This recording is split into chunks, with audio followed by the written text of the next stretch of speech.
Assalamualaikum warahmatullahi taala wabarakatuh. Bertemu lagi di channel Ambo Jamin Hasan. Hari ini Ambo bawa satu rancangan baru, 5 soalan jahgu. Jadi Ambo akan bawa sahabat Ambo, saudara Syam Fauzi yang agak terkedepan dalam isu hudud sebelum ini, dan isu hudud dan RUU 355 kembali meriah di Facebook. Tetapi agak sayang, ianya hanya dimainkan atau diucapkan oleh pembangkang hari ini. Pembangkang dulu yang kini menjadi kerajaan sudah tidak lagi bercakap tentang isu RUU 355 atau hudud. Ada pimpinan PAS yang mula bercakap tentang masakan, tentang anak beranak dia. Isu perjuangan Islam RUU 355 ni mula tidak dibincangkan lagi. Jadi kita akan bersama dengan sahabat kita, saudara Syam Fauzi, yang terlibat dengan Kanun Jenayah Syariah 2. Jadi Amo tidak mahu bercakap panjang kerana Amo tahu penonton nak terus kepada maklumat. Jadi Amo terus tanya soalan, sejak bila bermulanya polemik RUU 355 ini? Okey, terima kasih ni. Assalamualaikum warahmatullahi wabarakatuh. Polemik RUU 355 ni dia sangat panjang dan sebenarnya dia berkait rapat dengan undang-undang hudud itu di negeri Kelantan bermula daripada tahun 1993 apabila kerajaan negeri Kelantan pada masa itu telah meluluskan Kanun Jenayah Syariah 2 pada masa itu tahun 1993. Walaupun akta itu, enactment itu tertangguh dan tidak dapat dilaksanakan kerana ada pandangan yang mengatakan ia bertentangan dengan perlembagaan Malaysia. Walau bagaimanapun pada tahun 2011, Dr. Aziz Bari pada masa itu dalam satu program telah membentangkan satu pandangan mengatakan bahawa jika hendak melaksanakan Kanun Jenayah Syariah ini, ianya tidaklah bertentangan dengan perlembagaan persekutuan dan boleh dilaksanakan sebagaimana konsep perbankan Islam, konsep perniagaan Islam, pembangunan ekonomi Islam telah pun dilaksanakan pada hari ini. Jadi boleh mengambil ruang dan skop yang sama. Jadi apabila wujud pandangan ini yang diberikan pertama kali dan dipelopori oleh Dr. Aziz Bari ini, maka pada masa itu sekitar tahun 2011 ini dia macam mendapat nyawa yang baru. Jadi digerakkanlah pada masa itu ditubuhkan jawatankuasa untuk menggerakkan balik dan yalah daripada situlah mula bergerak semula dan di atas premis bahawa Kanun Jenayah Syariah ini tidak bertentangan dengan perlembagaan persekutuan. Okey, terus pada soalan yang kedua. Soalan kedua kita nak minta, kita panggil Syam Fauzi sebagai Babo. Kita ramai yang menggelar dia sebagai Babo. Kita minta Babo yang berpengalaman dalam isu ini boleh terangkan secara ringkas apa sebenarnya yang berlaku ketika peringkat awal rang Undang-Undang 355 ni. Ya. Apabila tercetus balik idea nak melaksanakan Kanun Jenayah Syariah ini, maka pada masa itu kami di dalam Lajnah Undang-Undang PAS Pusat telah mengadakan perbincangan dan kita telah menghantar pandangan kami, proposal bahawa beberapa penambahbaikan perlu dibuat, dan Alhamdulillah daripada sana maka telah pun dibuat satu enactment baru dan telah dibawa kepada Dewan pada 2014, dan Dewan Undangan Negeri Kelantan telah pun meluluskan Kanun Jenayah Syariah 2 1993 dalam kurungan 2014. Maknanya dia adalah satu enactment yang di-revamp lah, kita perbarui dengan keadaan semasa. Walaupun dalam nak melaksanakan itu kita telah terlibat dengan kerajaan persekutuan. Kita ada perbincangan, kita ada mesyuarat, dan mesyuarat ini bukan satu mesyuarat yang ringkas, dia satu mesyuarat yang panjang.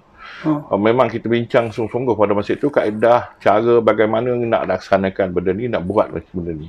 Dan dalam jawatankuasa itu ada 6 wakil daripada kerajaan negeri dan ada semua sekali 18-12 daripada wakil kerajaan persekutuan. Dan wakil-wakil ini terdiri daripada golongan-golongan yang memang pakar, termasuk hakim, termasuk pengarah penjara, termasuk daripada PDRM, termasuk daripada parlimen yang ada hadir dalam mesyuarat memberikan pandangan bagaimana kita nak merangka satu roadmap untuk menjayakan hal ini.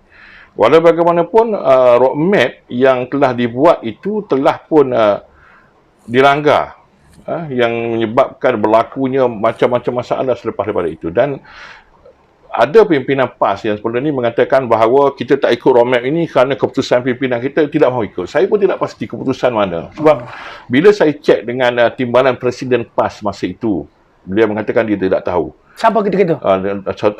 Saudara Mat Sabu. Okey. Tuan Haji Mat Sabu. Timbalan Presiden. Saya call, tanya. Dia tak tahu. Naik Presiden Datuk Mahfuz, Datuk Usam tak tahu. Cik Agung, Cik Gupar masa tu tak tahu. Kemudian saya tanya Ketua Pemuda Suhaizan Kayat masa tu, dia tak tahu. Saya tanya Ketua Muslimat masa tu, dia tak tahu. Maknanya ada keputusan itu, keputusan di peringkat Biro Politik kah, di peringkat Dewan Harian kah, ataupun di peringkat mana? Keputusan pintu belakang. Yang dikatakan sebagai keputusan kepimpinan itu. Okey. Yang dikatakan sebagai keputusan pimpinan itu. Jadi kalau dikatakan keputusan pimpinan, maka kita nak tengoklah minitnya mana. Sebab saya dah cek dengan ni, tidak ada. Tiba-tiba masuk saja begitu dan dia menimbulkan masalah sebab pertama sekali, roadmap itu kita telah bincang. Pertama yang kita perlu buat ialah kita bawa kepada Majlis Kebangsaan bagi Agama Islam. Itu majlis yang tertinggi dalam Malaysia yang mentadbir agama Islam. Yang kedua, kita akan bawa kepada Majlis Raja-Raja. Dan kita akan bawa kepada Perikonsel Dewan. Dia ada proses-proses yang telah kita rangka dalam roadmap. Tapi bila kita bawa terus secara usul persendirian, ya ini yang dikatakan sebagai RUU 355 ni, usul persendirian ni, maka dia menjadi masalah sebab kerana usul persendirian ini dia tidak boleh melangkau usul kerajaan. Dia akan sentiasa berada di bawah. Dan dia akan hanya boleh diangkat ke atas dengan izin, dengan bantuan mana-mana menteri.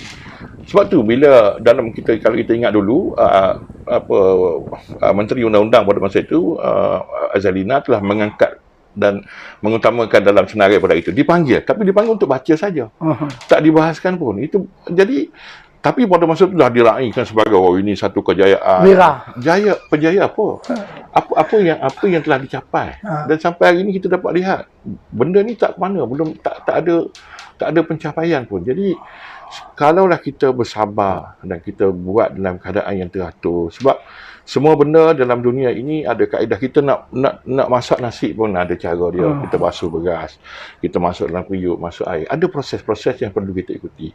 Dan kalau kita belajar dalam Perjanjian Am tingkatan 6 ataupun kita belajar kaedah bagaimana daripada satu bil bertukar menjadi undang-undang itu, dia ada A, B, C, dia ada prosedur-prosedur. Jadi apa salahnya kalau kita betul-betul jujur, kalau kita betul-betul ikhlas untuk melihat bahawa undang-undang ini dilaksanakan, why not? Kita follow all the procedures. Kita ikut sahaja. Tapi ini tidak berlaku. Okey. Ini yang berlaku di Medan ini. Ramai yang menuduh Pakatan Harapan 22 bulan menjadi KJL langsung tidak memertabatkan Islam. Jadi selama 22 bulan Pakatan Harapan mentadbir di kerajaan Malaysia. Apa yang PH buat dalam memperkasakan Mahkamah Syariah ketika menjadi kerajaan hari itu? Pakatan Harapan, bila kita menjadi kerajaan, kita melihat dan kita menilai kedudukan Mahkamah Syariah. Kedudukan Mahkamah Syariah ini sebenarnya agak tertinggal berbanding dengan Mahkamah Sivil. Di Mahkamah Sivil sekarang ini, hakim dah tak menulis. Semua pakai CRT, rakaman. Lawyer pergi mahkamah pun sudah tak menulis. Bila habis perbicaraan, lawyer akan beli CD dan penghujahan akan dibuat berdasarkan kepada CD. Dan hakim pun dalam nak membuat keputusan satu-satu kes itu, dia akan hanya melihat kepada CD perbicaraan itu. Dia tak menulis macam dulu dah. Walau bagaimanapun, di Mahkamah Syariah masih menulis lagi. Di Mahkamah Sivil, sekarang ni nak file, nak masukkan permohonan ke saman ke semua online. Dah tak pakai pergi kaunter, dah tak perlu beratur, dah tak perlu serah kertas, tak perlu dah. Tapi di Mahkamah Syariah masih lagi. Jadi dari segi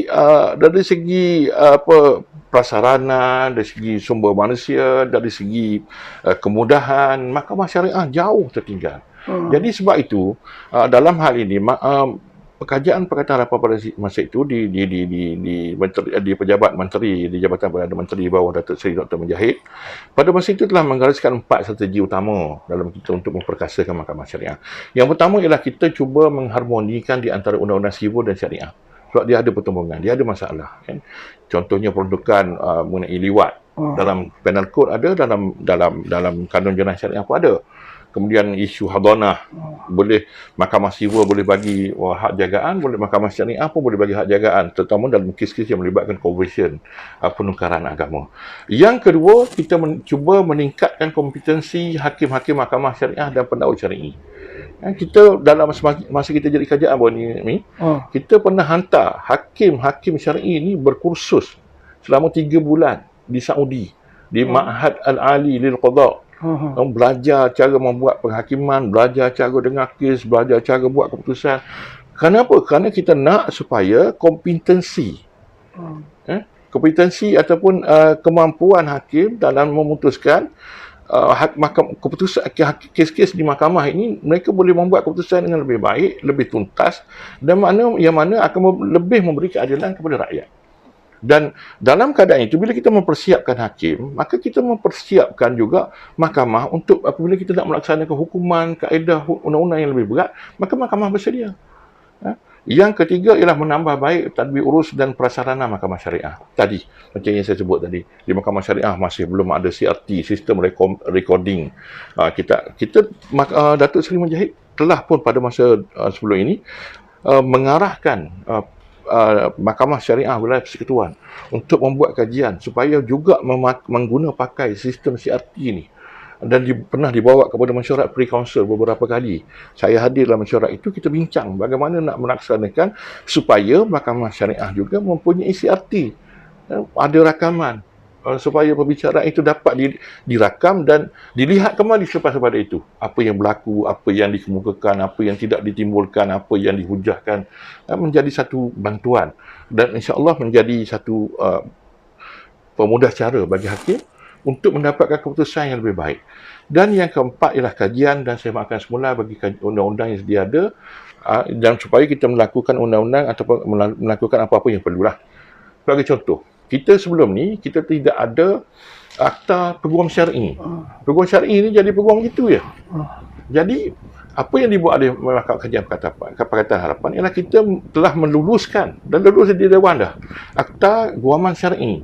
Sebagaimana dalam Sivil ada akta guaman, akta profesion guaman, kita dah ada akta profesion guaman syar'i yang diluluskan pada tahun lepas. Ini adalah hasil kerja di bawah Kajian Pakatan Harapan, supaya adanya satu akta yang mengawasi profesionalisme seorang peguam syar'i. Dia jaga dari sudut lesen, dia jaga dari sudut akaun, dari sudut pengurusan kes, bertanggungjawab kepada mahkamah. Semua benda ini akan menyumbang kepada satu sistem, ekosistem mahkamah yang adil dan saksama. Jadi, kalau orang tanya, kenapa tak bawa RUU 355? Terus. Sebab pandangan kami ialah, dia macam kita nak buat empangan ni. Kalau nak buat empangan ni, adakah kita nak terus lepaskan air tu dengan keadaan rimau kita tak alih, gajah tak alih, orang asli pun ada lagi, pokok balok semua ada lagi? Atau kita alihkan dulu, buang rimau, buang gajah, pindahkan orang asli dulu, pokok-pokok kita tebang dulu, baru kita lepas air. Itu pandangan kami pada masa itu. Kalau kita flood mahkamah dengan power, dengan kuasa, kita lepaskan mahkamah ini dengan kuasa, dalam keadaan mahkamah masih lagi mempunyai masalah dari sudut prasarana, masalah dari sudut human power, dari segi tenaga kerja, dari segi capability, dari sudut kemampuan mereka, maka kita percaya akan berlaku masalah dalam kita nak melaksanakan undang-undang syariah yang paling adil. Justru sebab itu, kita melihat bahawa sebelum kita lepas air, kita tangkap gajah dulu, kita tangkap rimau dulu, binatang-binatang liar kita pindahkan semua dulu. Ini maksudnya dulu. Maknanya kita tidaklah nak lepaskan kuasa dulu. Sebab kalau kita pindah RUU 355 ni, maka undang-undang itu dah ada, mahkamah dah ada kuasa. Sedangkan keadaan kita tidak mempersiapkan mahkamah itu. Maka yang lebih penting ialah kita persiapkan mahkamah dulu, kita siapkan dari segi semua sekali yang saya sebut tadi, dan last sekali kita lepas air. Lepas air itu adalah tindakan terakhir. Sedangkan pada setengah orang kata nak buat empangan, lepas je dah air. Tapi itu bukan pendirian kita. Pendirian kita ialah uruskan semua masalah ni dulu, air paling akhir. Itu yang membezakan di antara Pakatan Harapan dan juga PAS. Ramai yang tanya kenapa Pakatan Harapan tidak buat RUU 355. Jadi, jawapan yang sangat bernas bahawa kita tidak berminat untuk menggunakan kuasa dulu. Kita memperkasakan dulu mahkamah yang ada. Berbeza dengan pandangan PAS. Kita tidak tolak bahawa pandangan PAS itu salah. Tetapi hari ini kita cabar supaya PAS buat balik apa dia kata dulu. Sama ada PAS hanya mempergunakan RUU 355 untuk dapat kuasa atau tidak, terpulang kepada PAS. Kalau sebelum ni mereka mempertikaikan cara yang kita buat tadi, yang kita kata pindahkan Rimau Gajah tu air terakhir sekali. Sebab kita masa tu kerajaan. So sekarang okey dah demo jadi kerajaan. Lepas air. Itu yang kita kata. Kalau sekarang ni demo dah jadi kerajaan. Okey, kata demo kata lepas air tu lebih baik. Demo lepas. Sekarang demo dah jadi kerajaan, okey boleh buat. Itu yang kita cabar. Kita bukan kata kita nak sangat RUU 355. Tapi kita nak membuktikan bahawa PAS itu khadam MCA. Kenapa?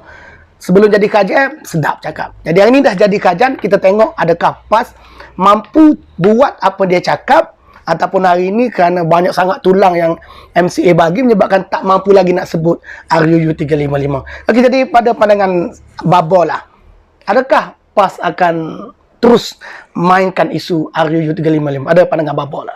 Kita dapat lihatlah ada pimpinan daripada PAS ni yang membuat kenyataan pada masa sekarang bukan keutamaan.